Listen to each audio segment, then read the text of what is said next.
वैसे guys I hope you are well. ये we're welcome to Stellar family. तो कैसे हो दोस्तों, मैं आशा करता हूँ शानदार तरीके से आप लोग अपनी लाइफ को एंजॉय कर रहे हो, अपनी सेहत, फैमिली और पढ़ाई का ध्यान काफी अच्छे से रख रहे हो। बहुत शानदार बात बोली गई है, इसको लाइफ में अगर आप लोग इंप्लीमेंट करेंगे ना, ये लगेगा कि आधे से ज्यादा प्रॉब्लम आप लोगों की वैसे ही खत्म हो गई है। कई बार आप लोगों ने देखा है कि कई सारे जो लोग रहते हैं वो आप लोगों को टेंशन देकर चले जाते हैं, कई सारी सिचुएशन आप लोगों को टेंशन देकर चली जाती है। पर लेकिन चाहे कोई लोग हो चाहे कोई सिचुएशन हो, अगर इस पर आप लोगों की कोई रिएक्शन नहीं आ रही है तो इसका कोई मतलब नहीं है। उदाहरण के तौर पर मान लीजिए किसी पर्टिकुलर एरिया में चार आदमी खड़े हुए हैं, ठीक है। एक बीच में खड़ा हुआ आदमी यहां पर गाली दे रहा है अलग अलग तरीके से, मतलब जो भी उसके मन में आ रहा है दुनिया भर की गंदी गंदी गाली दे रहा है। अब इन चार इंसानों में से जो भी रिएक्ट करेगा उस गाली के ऊपर, इसका मतलब यह है कि उसी ने इस गाली को एक्सेप्ट कर लिया।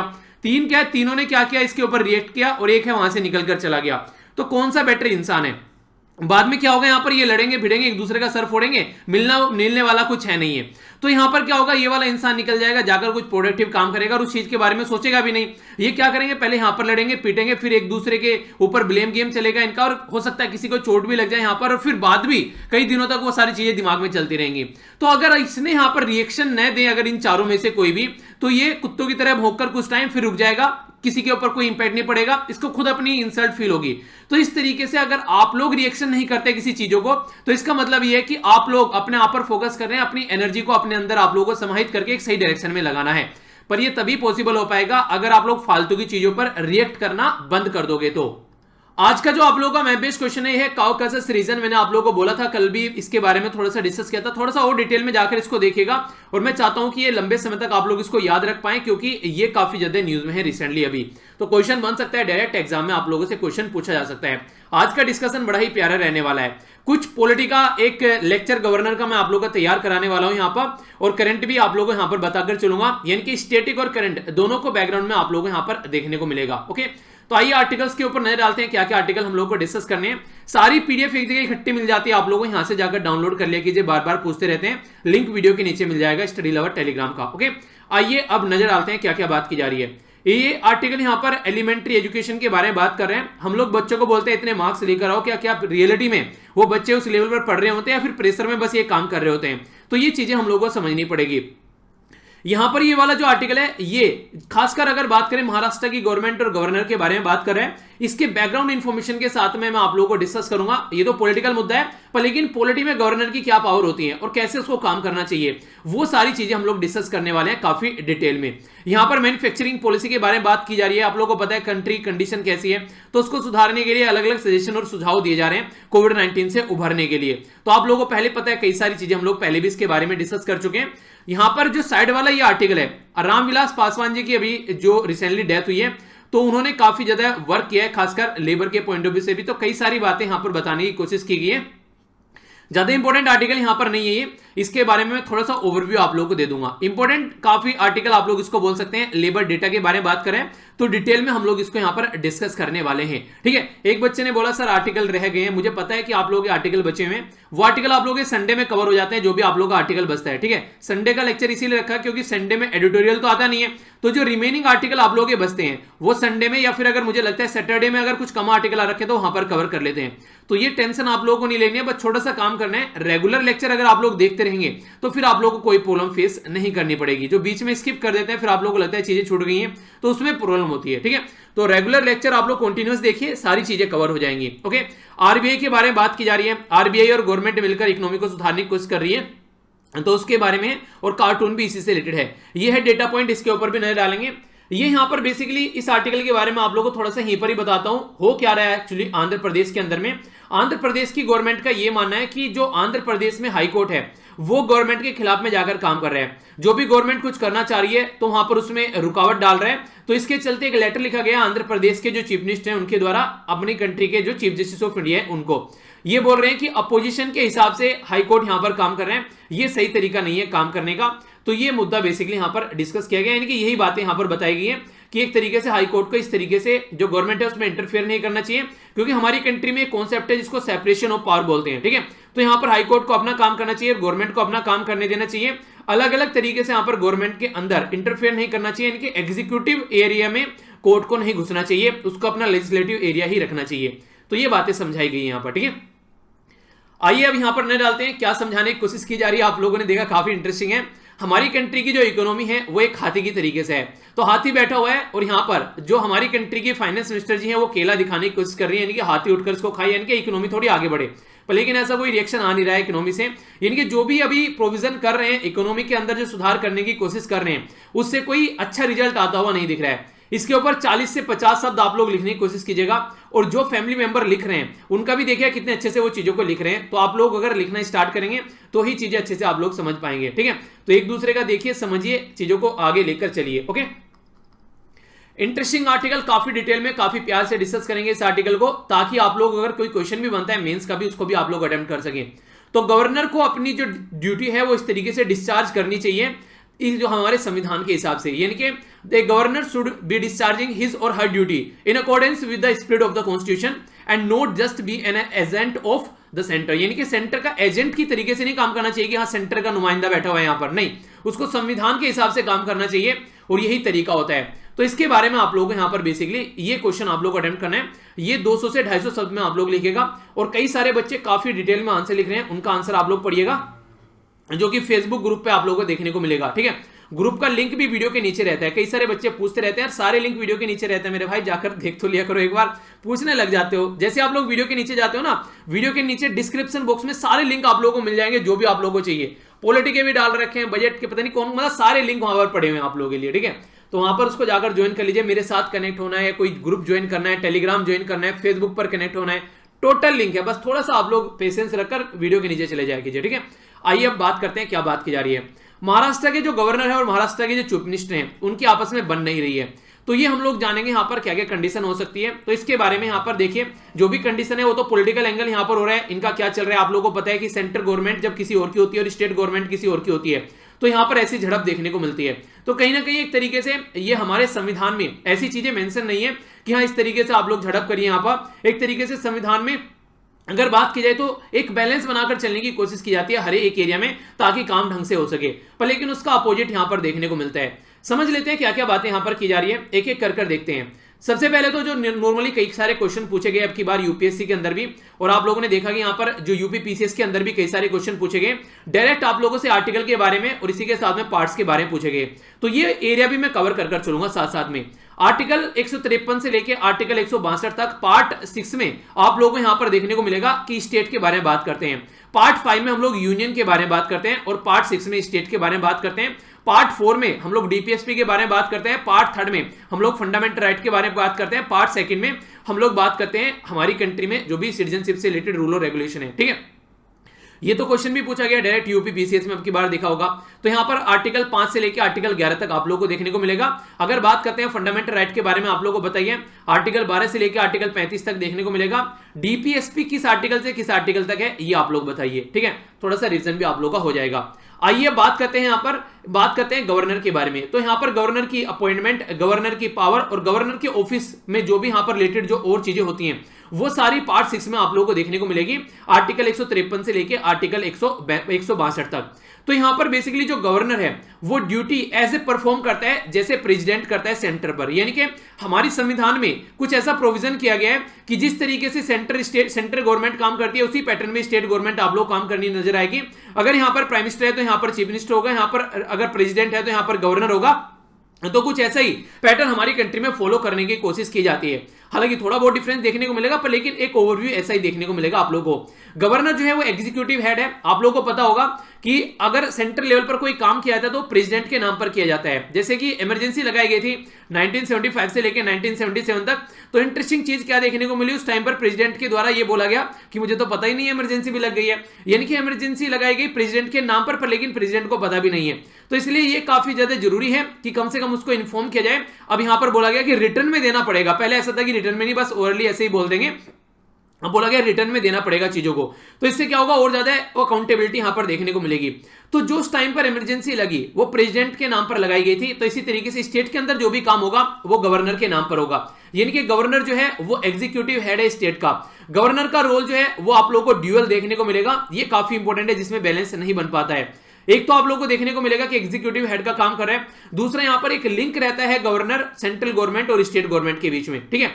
तो कॉन्स्टिट्यूशनल हेड है स्टेट गवर्नमेंट का, पहली तो बात ये हो गई। और काम करते हैं यहां पर काउंसिल ऑफ मिनिस्टर के हिसाब से, यानी कि स्टेट की जो इलेक्टेड बॉडी है काउंसिल ऑफ मिनिस्टर, उसके हिसाब से काम करेगा यहां पर गवर्नर।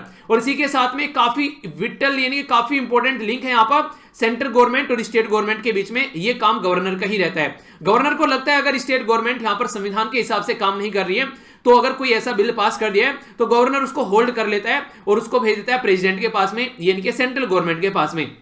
तो ये इसलिए होता है ताकि सारे राज्य जो है वो संविधान के हिसाब से यहां पर काम करते रहें। आर्टिकल 153 में अगर आप लोग बात करें तो यहां पर यह बोला गया कि गवर्नर फॉर ईच स्टेट, यानी कि हर एक राज्य में एक गवर्नर होना चाहिए। और यहां तक भी बोला गया, ये काफी इंटरेस्टिंग है ये फैक्ट यहां पर, one can be appointed as a governor of 2 और मोर स्टेट, यानी कि एक गवर्नर को आप एक ही टाइम पे, हो सकता है कि वही गवर्नर उत्तर प्रदेश का हो और वही गवर्नर बिहार का हो, या फिर वही गवर्नर आप लोगों को देखने को मिलेगा झारखंड का हो, वही गवर्नर दूसरे किसी पड़ोसी राज्य छत्तीसगढ़ का आप लोगों को देखने को मिले। तो इस तरीके से आसानी से काम किया जा सकता है, यानी कि ये संविधान में आप लोगों को आर्टिकल 153 में देखने को मिलेगा।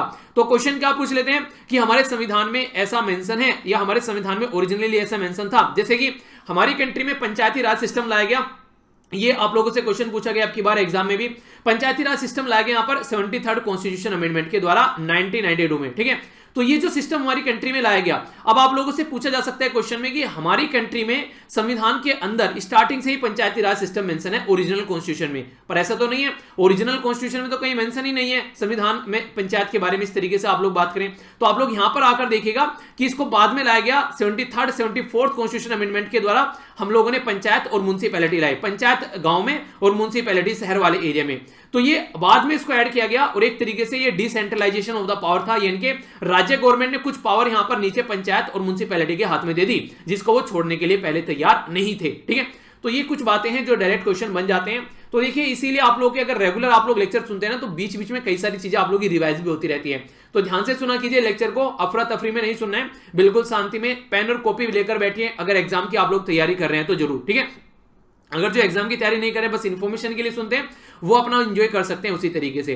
अगर बात करें आर्टिकल 157 और आर्टिकल 158 के बारे में, तो यहां पर कॉन्स्टिट्यूशन ऑफ इंडिया जो है वो यहां पर एलिजिबिलिटी प्रोवाइड करता है कि गवर्नर कैसा होना चाहिए, ठीक है। तो इस तरीके से आप लोग बोलते हैं ना हमारा नेता कैसा हो चलिए जो भी है, तो यहां पर बताता है कि हमारा गवर्नर कैसा हो। तो गवर्नर कैसा होना चाहिए, एक तो सिटीजन ऑफ इंडिया होना चाहिए, ठीक है। इसी के साथ में 35 ईयर जो उसकी एज होनी चाहिए, ये यहां से 1 यहां से स्टार्ट होगा, ठीक है, 2 यहां से और 3 यहां से, ठीक है, इस तरीके से। तो सिटीजन ऑफ इंडिया होना चाहिए, 35 ईयर उसकी एज होनी चाहिए मिनिमम, यानी कि 35 से नीचे आप लोग गवर्नर नहीं बन सकते। Not be an member of either house of parliament और हाउस ऑफ स्टेट लेजिस्लेचर, यानी कि वो ना तो पार्लियामेंट में लोकसभा या राज्यसभा का मेंबर होना चाहिए, ना ही राज्य के अंदर वो किसी लेजिस्लेचर का पार्ट होना चाहिए। ये काफी जरूरी है। इसके अगर ऐसा होगा तो क्या होगा, ऐसा होगा तो ऐसा होगा, यहां पर क्या होगा कि इसको न्यूट्रल नहीं हम लोग रख पाएंगे, ये किसी न किसी पॉलिटिकल पार्टी का फेवर करता हुआ नजर आएगा, हालांकि वो अब भी होता है, ठीक है, वो एक अलग बात है। बात की जाए यहां पर किसी ऑफिस ऑफ प्रॉफिट में यहां पर काम न कर रहा हो, वरना अपनी पोस्ट का जो एक तरीके से जो अपनी पोस्ट है उसको गलत तरीके से मिसयूज कर सकता है। टर्म जो रहती है यहां पर 5 साल रहती है नॉर्मली, पर उससे पहले भी टर्मिनेट किया जा सकता है। वो कैसे, अगर काउंसिल ऑफ मिनिस्टर जो है, जैसे प्राइम मिनिस्टर हमारी कंट्री के और काउंसिल ऑफ मिनिस्टर उनके अंडर में रहती है, तो सीओएम जिसको आप लोग बोलते हैं, अगर वो प्रेसिडेंट को एडवाइस करती है कि गवर्नर को हटा दिया जाए तो गवर्नर को हटाया जा सकता है, ठीक है। पहली बात ये हो गई। पर लेकिन ऐसा नहीं है कि बिना वैलिड रीजन के हटा देंगे, कि हाँ इनका मन कर रहा है कि गवर्नर का चेहरा पसंद नहीं आ रहा है तो गवर्नर को हटा देते हैं, तो ऐसा कुछ नहीं देखने को मिलेगा, ठीक है।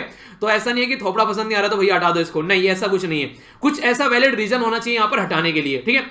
दूसरा क्या बोला गया, अगर अनकॉन्स्टिट्यूशनल कोई बिहेवियर देखने को मिलता है या कोई दुर्भावनापूर्ण यानी कि गलत तरीके से अपनी पावर को मिसयूज करता हुआ पाया जाता है, तो यहां पर प्रेसिडेंट जो है डिसमिस कर सकते हैं गवर्नर को। तीसरा क्या है, यहां पर अपने आप रेजिग्नेशन दे सकता है, यानी कि ये गवर्नर से रिलेटेड कुछ चीजें हैं जो आप लोगों से याद रखने की एक तरीके से एक एक्सपेक्टेशन है मेरी, क्योंकि आप लोगों से डायरेक्ट एग्जाम में क्वेश्चन बन जाते हैं। ये काफी इंपॉर्टेंट है यहां पर, जिसके बारे में कई बार आप लोगों से क्वेश्चन पूछे भी जाते हैं। गवर्नर की पावर को एक तरीके से, गवर्नर की जो पोस्ट है, पोजीशन को, उसको एब्यूज किया जाता है, यानी कि उसको गलत तरीके से मिसयूज किया जाता है। ये काफी इंटरेस्टिंग है। यहां पर जानते हैं क्या क्या बातें की जा रही है। कई सारे केस आप लोगों को देखने को मिलेंगे यहां पर, पॉलिटिशियन और फॉर्मर ब्यूरोक्रेट जो हैं जिनको गवर्नर अपॉइंट किया जाता है। तो इस तरीके से यहां पर यानी कहने का मतलब यह है कि कई सारे लोगों को गवर्नर अपॉइंट किया जाता है, कहीं ना कहीं एक तरीके से जो पर्टिकुलर पॉलिटिकल आइडियोलॉजी को फॉलो करता है उसको गवर्नर अपॉइंट किया जाता है, जबकि ऐसा नहीं होना चाहिए। हमारा संविधान बोलता है कि न्यूट्रल होनी चाहिए पोस्ट, इसको किसी का फेवर नहीं करना है। ऐसा नहीं है कि आप लोग एक ऐसी पोस्ट पर बैठे हो और आप लोग भाई भतीजावाद वहां पर कर रहे हो कि अपने घर वालों का फेवर कर रहे हो, नहीं। अगर कल को आप लोग डीएम बन जाते हो, ठीक है, तो डीएम में अगर आप लोग इस तरीके से ढंग से अगर एक सही डीएम एक जो उस पोस्ट की गरिमा रखता है तो उसके तरीके से काम करेंगे, तो आपको किसी के फेवर में काम नहीं करना है, आपको संविधान के हिसाब से काम करना है और जनता के लिए काम करना है। और अगर आप लोग सही हो गए अपनी पोस्ट पर तो फिर आप लोग कोई कुछ नहीं बिगाड़ेगा। अगर आप लोग जहां भी टूटते हुए नजर आएंगे वहीं आप लोगों की लाइफ जो है वो गलत डायरेक्शन में चलती हुई नजर आएगी, आप लोगों के ऊपर प्रेशर बनता हुआ नजर आएगा, आप लोगों की दुखती रग अगर किसी के हाथ में पड़ गई तो फिर कोई आप लोगों को नहीं छोड़ेगा।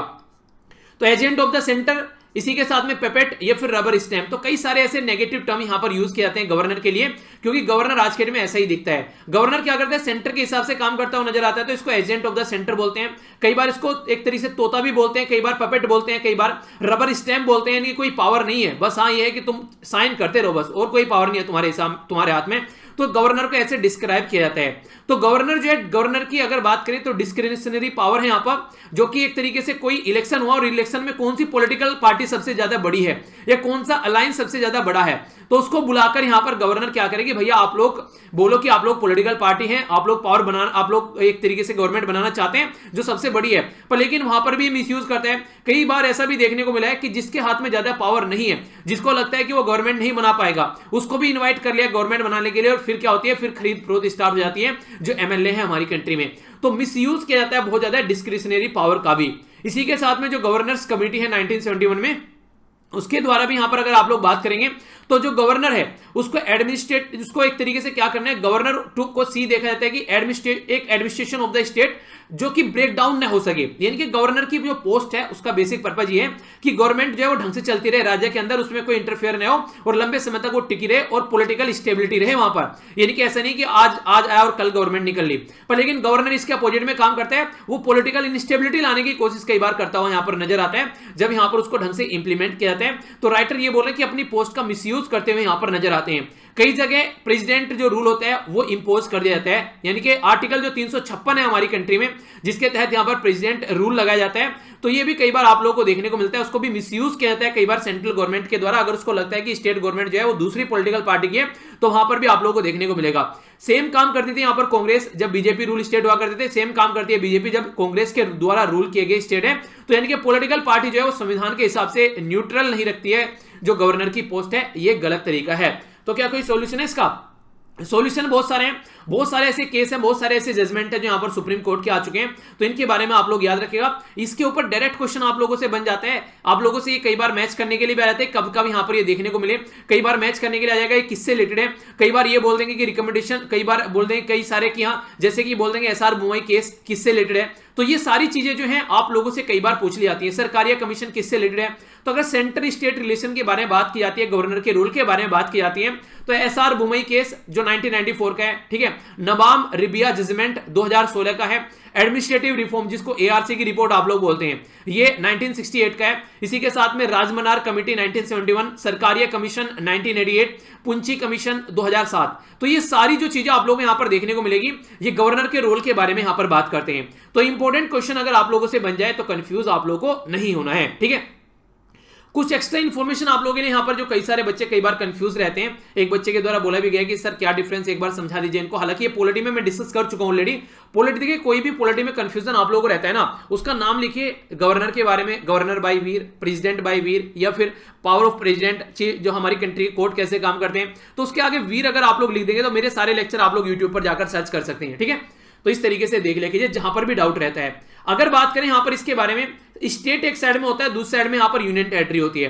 तो अगर स्टेट बोले तो स्टेट हो गया, यानी कि हमारी कंट्री में 28 स्टेट है, और हाँ यूनियन टेरिटरी 8 है। आज के डेट में भी कंफ्यूजन है बच्चों को, कई सारे बच्चे 9 लिख रहे हैं, 9 पहले हुआ करती थी, अब 8 हो गई है यूनियन टेरिटरी।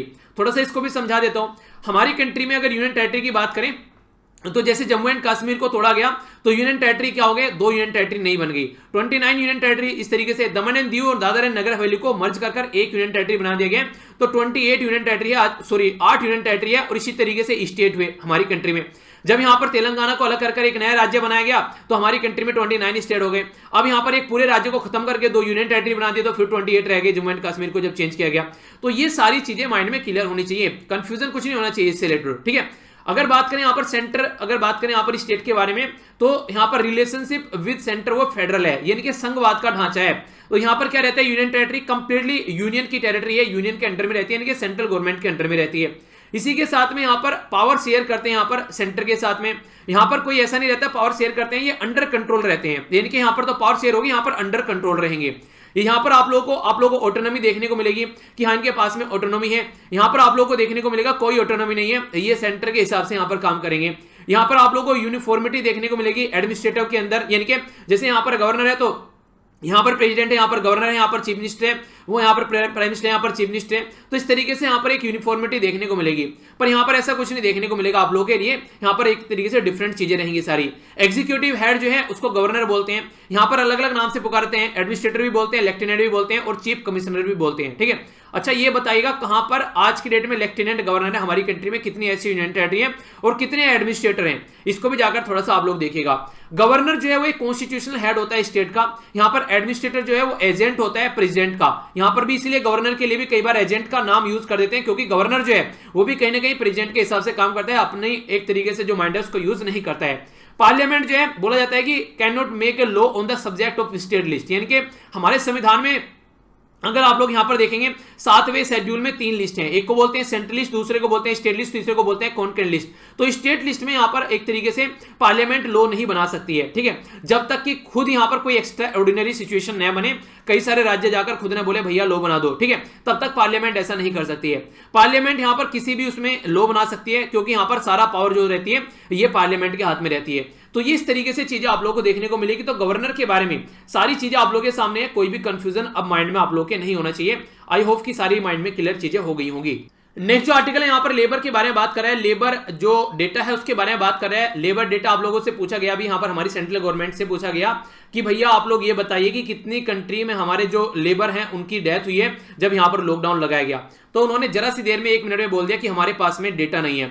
उनसे आप लोग ये जाकर पूछो कि हमारी कंट्री में कितने ऐसे लोग हैं जिन्होंने टैक्स पे नहीं किया, 1 मिनट में आप लोगों को बता देंगे, ठीक है। जहां पर उनके फायदे की बात होती है वहां पर वो तुरंत बता देंगे, पर लेकिन जहां पर दिख रहा है कि कोई फायदा नहीं है वहां पर इनको दिखता है कि कुछ नहीं करना चाहिए, ठीक है। तो कई सारी कंडीशन आप लोग यहाँ पर देखने को मिलेगी। अभी थोड़ा समझ लेते हैं क्या क्या बातें की जा रही है आर्टिकल में। कई सारी इंटरेस्टिंग चीजें हैं यहाँ पर। लेबर डेटा लॉस्ट, ये है आर्टिकल। गवर्नमेंट की जो टेंडेंसी है अभी आप लोगों को देखने को मिल रहा है, ब्लेम गेम की और ओपेक देखने को मिल रही है, यानी कि एक तरीके से जो यहाँ पर काम कर रही है आज के डेट में गवर्नमेंट, वो इंडिपेंडेंट तरीके से नहीं होता है, एक तरीके से यहाँ सारी चीज जनता के सामने रखे। आरटीआई वाला आर्टिकल हम लोगों ने डिस्कस किया था।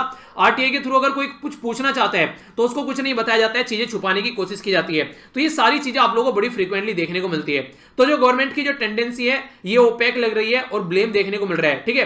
तो ये सही तरीका यहां पर नहीं है। लास्ट मंथ हमारी कंट्री में कोड ऑन सोशल सिक्योरिटी लाए गए, तो जो कोड थे यहां पर, तो जिसमें बात की जा रही थी कि code on the occupational safety, health, working condition, ये सारी चीज, इंडस्ट्रियल रिलेशन, यहां पर ये सारे पास किए गए। उसके ऊपर कोई भी डिबेट देखने को मिला, बड़ी छोटा सा डिबेट देखने को मिला, जबकि इसके ऊपर अच्छा खासा डिबेट होना चाहिए था, जनता में इनको रखा जाना चाहिए था, इसके ऊपर पूछना चाहिए था ये सही है या फिर गलत है। तो ये सारी चीजें सही नहीं है। सेम कंडीशन आप लोगों को अगस्त में देखने को मिली थी, जब यहां पर वेज जो यहां पर वो थी, उसके जो कोड ऑफ द वेज पास किया गया था। तो आज की डेट में हमारी कंट्री में 4 कोड बना दिए गए हैं, जिसमें लगभग 40 लेबर लॉज थे पुराने, यानी कि 40 लेबर लॉज थे हमारी कंट्री में, 40 नियम थे, उनको चेंज कर 4 नियम में कन्वर्ट कर दिया गया गवर्नमेंट के द्वारा अपने हिसाब से। और सबसे बुरी कंडीशन क्या है कि लेबर के जो ये लॉज हैं हमारी कंट्री में बहुत बड़े सेक्शन के ऊपर इंपैक्ट डालने वाले हैं, ये हर एक इंसान को इंपैक्ट करने वाले हैं, पर लेकिन इसके ऊपर डिबेट डिस्कशन पार्लियामेंट में प्रॉपर देखने को नहीं मिला, ठीक है। तो यहां पर अगर बात करें लेबर मिनिस्ट्री और इंप्लॉयमेंट के बारे में, तो यहां पर जो बात निकल कर आती है, improving the working condition and quality of life of the worker, तो ये बातें इनके द्वारा बोली जा रही है। मतलब क्वालिटी ऑफ लाइफ आप लोग इंप्रूव करोगे। आप लोगों को ये पता नहीं है कितने वर्कर की जो जान चली गई है लॉकडाउन के ड्यूरेशन में, कहां से क्वालिटी ऑफ लाइफ आप लोग इंप्रूव करोगे। तो ये सोचने के लिए मजबूर करते हैं कि जो काम किया जा रहा है कथनी और करनी में काफी डिफरेंस देखने को मिलेगा आप लोगों को। तो यही बातें यहां पर राइटर बोल रहे हैं। राइटर यहां पर बोल रहे हैं कि जो पॉलिसीज हैं, प्रोग्राम है, स्कीम है, किस तरीके से सिक्योरिटी और वेलफेयर के लिए या रेगुलेशन वर्क है, यहां पर इन सब चीजों में अगर ढंग से आप लोग देखिएगा, एग्जैक्टली जिससे वर्कर के बारे में हम लोग बात करते हैं, उसकी सेफ्टी के बारे में बात करते हैं, वो सारी चीजें आप लोगों को प्रॉपर देखने को नहीं मिलेगी। ऑक्यूपेशनल हेल्थ एंड सेफ्टी के बारे में बात करें, इसके साथ में एलिमिनेट चाइल्ड लेबर और हजार्ड्स जो इंडस्ट्री है उसमें काम नहीं करना चाहिए। आप लोगों को पता है हमारे संविधान में आर्टिकल 23 और आर्टिकल 24 जो है वो इन्हीं चीजों के बारे में बात करता है, और आर्टिकल 24 यहां पर चाइल्ड लेबर के बारे में बोलता हुआ आप लोगों को नजर आता है, जो कि फंडामेंटल राइट की कैटेगरी में आता है। इनके बच्चों को आप लोग स्कूल में भेजिए, चाइल्ड लेबर आप लोगों को सपोर्ट नहीं करना चाहिए। और इसी के साथ में जो लेबर लेज है उनको ढंग से इंप्लीमेंट करके चले जाए। प्रमोटिंग स्किल डेवलपमेंट एम्प्लॉय जो इंप्लॉयमेंट सर्विस है, यानी कि सारी चीजें बोल तो जा रही है कि ये काम हम लोग करने वाले हैं, पर लेकिन रियलिटी में जब आप लोग दिन को देखेगा तो वही है कि पेपर पे चीजें दिख जाती हैं, पर लेकिन अपोजिशन में जाके आप लोगों को इनके बैकग्राउंड में कुछ और चीजें देखने को मिलती हैं। रिसेंट जो लेबर कोड है हमारी कंट्री में, लेबर मिनिस्ट्री के द्वारा जो मिशन बोला जा रहा है, वो सोशल प्रोटेक्शन के मेजर उसमें देखने को नहीं मिलेंगे। यानी कि ये अभी ये चाह रहे हैं कि इकोनॉमिक कंडीशन को बढ़ाया जाए। अब लेबर के ऊपर कितने भी ज्यादा उसके चलते इंपैक्ट पड़ता रहे, उस पर कोई इनका ध्यान नहीं है। इंडियन लेबर कॉन्फ्रेंस जो कि लेबर के बारे में बात करती है, 2015 में हुई थी। ये 2015 से 2020 में हम लोग आए हैं। इस तरह के कॉन्फ्रेंस में यहाँ पर कोई बात करने के लिए तैयारी नहीं है, जिसके चलते यहाँ पर उनके कंसर्न जो भी होते हैं लेबर के, तो उनके बारे में बात की जाती है। यानी कि एक तरीके से आप लोग ये समझ सकते हैं जैसे आरटीआई के थ्रू आप लोग को इंफॉर्मेशन मिलती है, तो इन्होंने क्या किया, उसमें जो सेंट्रल इंफॉर्मेशन कमीशन है उनकी अपॉइंटमेंट करना ही बंद कर दिया, ताकि आप लोग के पास में इंफॉर्मेशन आ सके। तो वहां पर पेज पेंडिंग पड़े रहते हैं, पता नहीं कब कब की इंफॉर्मेशन कब दी जा रही है। तो ये गलत तरीका है, कहीं ना कहीं जनता से चीजें छिपाने की कोशिश की जा रही है, सीधा सीधा आप लोग ऐसा बोल सकते हैं। इसी के साथ में अगर बात करें यहां पर जो माइग्रेंट वर्कर है कितनी डेथ हो गई है, पार्लियामेंट में जब पूछा गया तो इन्होंने बोल दिया बड़ी ही आसानी से हमारे पास में कोई डेटा नहीं है। मतलब वैसे आप लोग देख लोगे कि किस किस को कोरोना हो रखा है, सबका सर्विलेंस आप लोग करा रहे हो, किस किस के डेटा में, सबके डेटा में झांक रहे हो। कुछ दिनों पहले आप लोगों ने देखा होगा कई सारे लोगों के व्हाट्सएप जो अकाउंट थे वो तक चेक किए जा रहे हैं। मतलब सर्विलेंस करने के बारे में जब बात आती है तो आप लोग सबको सर्विलेंस करने के लिए तैयार रहते हैं, पर लेकिन जब रियलिटी में सर्विलेंस करना चाहिए जनता के वेलफेयर के लिए, तो वहां पर आप लोगों के पास में डेटा नहीं है। किसानों की डेथ कितनी हो रही है कंट्री में, उसका डेटा पब्लिश करना बंद कर दिया है। अनएम्प्लॉयमेंट रेट कितना है, उसका डेटा पब्लिश करने के लिए तैयार नहीं थे, वो तो लीक हो गया। अभी यहां पर कितने लेबर, जो यहां पर पूछा गया लेबर मिनिस्टर से, कितने जो लेबर्स है उनकी डेथ हो गई है, अभी यहां पर लॉकडाउन के ड्यूरेशन में उनके पास में डेटा नहीं है। यानी कि जिनका डेटा इनके पास में होना चाहिए था पहले, उनका डेटा नहीं है और बाकी सारे डेटा इनके पास में। तो ये यहां पर ये दिखाता है कि गवर्नमेंट जो है वो एक तरीके से एक अलग ही डायरेक्शन में काम कर रही है, जनता के लिए, जनता के वेलफेयर के लिए ये यहां पर काम कम हो रहा है, ऐसा यहां पर बोलने की कोशिश की जा रही है। अगर क्राइसिस की बात करें तो लेबर मिनिस्टर जो है उनके द्वारा एक काम करना चाहिए था, जैसे उनको लगा कि ऐसा कुछ हो रहा है तो एक टास्क फोर्स वो बनाते हैं, यहां पर फास्ट ट्रैक यहां पर सॉल्यूशन निकाल के आता क्राइसिस में कि क्या क्या प्रॉब्लम देखने को मिली, तो डेटा जरा सी देर में इकट्ठा हो जाता। आप लोगों को बोलने लगे ब्लैक मनी का डेटा निकालो, तो 1 मिनट में आप लोग निकाल के लेके आ जाओगे। पर लेकिन वहां पे भी कई सारे लोग ऐसे हैं कि अपने खुद के जान पहचान वाले हैं, तो इसलिए उसको जनता के सामने नहीं रखा जाता है। अब फार्मर की सुसाइड, स्टारवेशन की कितनी डेथ हो रही है इसकी वजह से। इसी के साथ में आप लोगों को देखने को मिलेगा जो कंजप्शन एक्सपेंडिचर सर्वे, तो ये सारे जो हैं अभी फिलहाल यहां पर सस्पेंड कर दिए गए हैं गवर्नमेंट के द्वारा। वो नहीं चाहते हैं कि ये डेटा जो है वो जनता के सामने निकल कर आए। तो इसका मतलब ये है कि कुछ ना कुछ गलत चल रहा है। अगर सही चीजें होते तो सीना ठोक के इंसान बोलता है कि भैया ये देख लो क्या किया हम लोगों ने, ठीक है। पर लेकिन अगर गलत है तो इंसान नजरें छुपाएगा, ठीक है। गाना भी सुना होगा आप लोगों ने इस कदर जो तुम यूं नजरें छुपाने लगे हो, लगता है किसी और गली जाने लगे हो। तो वही चीजें आप लोगों को देखने को मिलेगी कि किसी और गली जाने लगी हमारी सेंट्रल गवर्नमेंट। आज के डेट में जो काम करना चाहिए जनता के लिए वो नहीं चल रहा है यहाँ पर, ठीक है।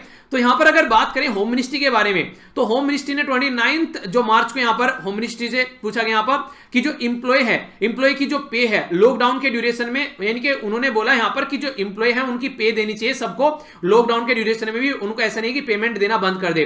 पर लेकिन उसके सामने कोई पनिशमेंट नहीं रखा इन्होंने कि हाँ पनिशमेंट रखो अगर कोई नहीं दे रहा है। यहां पर यह भी बोला गया कि मान लीजिए कोई बच्चे हैं आज के में, वो रूम लेके बाहर रह रहे हैं, अब उनके माँ बाप तो उनकी जो जॉब है वो ढंग से काम नहीं चल रहा है, उनकी जॉब छूट गई है, बहुत सारे ऐसे जैसे तैसे करके बाहर रह रहे हैं। अब कंडीशन यहां पर यह बनती है, लोग जो बाहर रह रहे हैं अब उनकी कोचिंग वगैरह या जहां पर वो पढ़ रहे थे वो सारी चीजें बंद हो चुकी है, फिर भी उनका किराया जा रहा है, तो उसके ऊपर भी कोई प्रोविजन नहीं रखा, बहुत सारी प्रॉब्लम बच्चों को झेलनी पड़ी यहां पर। तो इस तरीके से टूथलेस नियम बनाते हैं जब यहां पर इनको ऐसी चीजें लगती है। MGNREGA यानी कि Mahatma Gandhi national rural employment guarantee scheme, ये एक स्कीम है जो गांव वाले एरिया में जॉब प्रोवाइड कराने की काम करती है। यहां पर कंडीशन ये देखने को मिली कि किसी को भी यहां पर प्रॉपर वे में उनकी सैलरी नहीं दी गई है। तो इस तरीके से कैजुअल लेबर जिसके ऊपर काफी लार्ज स्केल पर हमारी कंट्री की जो एक तरीके से चीजें डिपेंड है, उसके ऊपर कोई फोकस आप लोगों को नहीं देखने को मिलेगा। इकोनॉमिक सर्वे 2017 का हमारी कंट्री का ये कहता है कि 14 करोड़ माइग्रेंट वर्कर हैं हमारी कंट्री में जो इंट्री स्टेट जाकर काम करते हैं, यानी कि छत्तीसगढ़ का, बिहार, बिहार का झारखंड, झारखंड का उत्तर प्रदेश, उत्तर प्रदेश का मध्य प्रदेश, मध्य प्रदेश का महाराष्ट्र, महाराष्ट्र का तमिलनाडु, तमिलनाडु का केरला, केरला का कर्नाटक और कर्नाटक का पता नहीं कहां कहां। मतलब इस तरीके से हमारी कंट्री में जो वर्कर है घूमते आज के में काम करने के लिए। तो यहां पर 14 करोड़ के करीब वर्कर एक तरीके के राज्य से दूसरे राज्य में जाते हैं। और इनफॉर्मल वर्कर जो हैं वो हमारी कंट्री की जो जीडीपी है, इनके ग्रोस डोमेस्टिक प्रोडक्ट है, इनकी हमारी कंट्री की जो कमाई है उसमें 50% इनका शेयर रहता है। और इंट्री स्टेट माइग्रेंट वर्कर जो हैं उनका 6% हमारी कंट्री की जीडीपी में शेयर रहता है। तो इसको कैसे आप लोग इग्नोर कर सकते हैं? उनके पास का डेटा भी नहीं है कि वो मर रहे हैं, जी रहे हैं, तो क्या ये सही तरीका है? तो ये तरीका आप लोग को सुधारना पड़ेगा। ठीक है। इसी के साथ में लेबर मिनिस्ट्री के बारे में अगर आप लोग बात करते हैं तो यहां पर स्किल डेवलपमेंट के बारे में, इनिशिएटिव के बारे में अगर बात करें तो फॉर्मल सेक्टर के लिए इनके पास बहुत सारी चीजें देखने को मिल जाएगी, पर इनफॉर्मल सेक्टर के लिए आप लोगों को ढंग से चीजें देखने को नहीं मिलेगी। इनके अर्जेंट जो नीड है वो स्किल की, हो तो इनफॉर्मल सेक्टर को है। इनफॉर्मल और फॉर्मल समझिए पहले आप लोग। फॉर्मल सेक्टर का मतलब होता है, मान लीजिए आप लोगों की बैंक में जॉब लग गई, ठीक है, तो आप लोगों को प्रॉपर वे में ट्रेनिंग कराई जाएगी कि बैंक का काम आप लोगों को कैसे करना है, इस तरीके से आप लोगों को लेकर चलना है, ये काम आप लोग करने हैं, ठीक है। तो सारा काम आप लोगों के सामने निकल कर आएगा एक प्रॉपर ट्रेनिंग के थ्रू। पर लेकिन कल को चलकर अगर मान लीजिए आप लोग कोई छोटा सा बिजनेस स्टार्ट करना है, मान लीजिए आप लोगों को एक छोटी सी एक मशीन लेकर आए जूस निकालने की, और आप लोगों ने जूस की दुकान लगाना स्टार्ट कर दी, आप लोगों को कोई ट्रेनिंग देगा, आप लोगों को अपने आप ही जुगाड़ पानी करना पड़ेगा, ठीक है। आप लोगों को मान लीजिए कल को चलकर एक तरीके से ठेला किसी का लगवाना है कि भैया आप लोग किसी को हेल्प करके ठेला लगा लो आप, तो उस तरीके से चलिए ये तो उदाहरण अलग हो गया। एक अच्छा उदाहरण जो काफी ज्यादा फेमस होता, पकोड़े तलने अगर आप लोगों को, तो पकोड़े तलने के लिए आप लोग कोई ट्रेन नहीं करेगा, पकोड़े कैसे तलने हो आप लोग अपने आप ही सीखना पड़ेगा, ठीक है, तो कोई ट्रेनिंग देने नहीं आएगा। तो कहने का मतलब यहां पर ये है, वो तो सारी मजाक थी, उसको सीरियसली मत लीजिएगा। बेसिक कहने का मतलब ये, इनफॉर्मल सेक्टर जैसे है, जैसे हमारी कंट्री के, उनको कोई सपोर्ट करने के लिए तैयार नहीं है, फॉर्मल सेक्टर को सब सपोर्ट करें, जबकि इनफॉर्मल सेक्टर को ज्यादा जरूरत है। हमारी कंट्री की जो जीडीपी है उसमें अगर आप लोग यहां पर देखें तो इनफॉर्मल सेक्टर 50% के करीब आप लोग यहां पर नजर आएगा। तो यही बातें यहां पर समझाने की कोशिश की जा रही है। तो इस तरीके से अनएक्सेप्टेबल हाई लेवल इनफॉर्मल जो इनफॉर्मल जो इंप्लॉयमेंट है, तो नेगेटिव इंपैक्ट पड़ता है हमारी कंट्री की इकोनॉमी पर, अगर हम लोग उनको इस तरीके से इग्नोर कर चलते हैं। तो 3 पॉइंट और बताने की बात की जा रही है। फर्स्ट, इनफॉर्मल सेक्टर जो है उसको एक तरीके से नॉट प्रोवाइड लर्निंग और ट्रेनिंग अपॉर्चुनिटी नहीं मिल रही है उनको। अगर ये मिल जाए तो वो एक तरीके से चीर के निकल जाएंगे, फाड़ के निकल जाएंगे, इकोनॉमी को बढ़ा देंगे अच्छे लेवल पर। इसी के साथ में दूसरे पॉइंट में यहां पर ये बोला गया, इनइक्वालिटी देखने को मिलेगी। इनफॉर्मल सेक्टर का जो लोग है वो डेली कमाता है, डेली खाता है, अगर डेली उसकी वेज नहीं हो रही है तो शाम को घर में चूल्हा नहीं जलेगा। सोचिए, अब बच्चों को भी कई बार ऐसा करते हैं कि उसको बच्चों को जॉब पर न भेजकर बच्चों को काम पे लगा लेते हैं कि जितने ज्यादा हाथ होंगे उतने ज्यादा काम बढ़ेगा। तो बच्चे भी पैदा इसलिए किए जाते हैं कई बार इनफॉर्मल सेक्टर में लोगों के द्वारा कि जितने ज्यादा घर में कमाने वाले होंगे उतने ज्यादा अच्छा होगा। तो ये गलत तरीका है, उनको एजुकेशन नहीं मिल पाती, इसलिए और प्रॉब्लम देखने को मिल जाती है। इसी के साथ में हेल्दी वर्कफोर्स के बारे में अगर आप लोग बात करते हैं तो वो सफिशिएंट कंट्रीब्यूशन हेल्दी नहीं देखने को मिलता हमारी कंट्री में, जो इन्वेस्टमेंट करना चाहिए इनके ऊपर। तो हेल्दी वर्कफोर्स जो है वो एक तरीके से प्रोडक्टिव इकोनॉमी तभी तो हमारी बढ़ेगी। तो हमारे संविधान का स्टैंड पॉइंट है वो भी एक तरीके से यहां पर इसी चीज को समझाने की कोशिश करता है। अगर आप लोग बात करें पार्ट 4 में directive principle of state policy दे रखी है, तो वो यही बातें बताती है कि स्टेट के पास में पॉलिसी है कि वो डायरेक्ट करे इस तरीके से ताकि जनता के वेलफेयर के बारे में यहां पर बात की जा सके। तो ये कंडीशन यहां पर समझाने की कोशिश की जा रही है बेसिकली, तो इसको इग्नोर किया जा रहा है कंप्लीटली। तो ये एक गलत तरीका है यहां पर। ये यहां पर राइटर जो है वो इसको इस तरीके से बोल रहे हैं कि यहां पर देखिए, आप लोग अगर डीपीएस पे इंप्लीमेंट नहीं करोगे तो किस तरीके से यहां पर काम चलेगा। तो ये सिचुएशन आप लोगों को यहां पर समझनी पड़ेगी। नेक्स्ट जो आर्टिकल है आप लोगों के सामने यहां पर ये एजुकेशन के बारे में बात कर रहे हैं। इंटरेस्टिंग आर्टिकल है यहां पर, ये काफी डिटेल में इसको डिस्कस करूंगा और थोड़ा सा आप लोगों को यहां पर कुछ इंटरेस्टिंग चीजें आप लोगों को यहां पर जानने को मिलने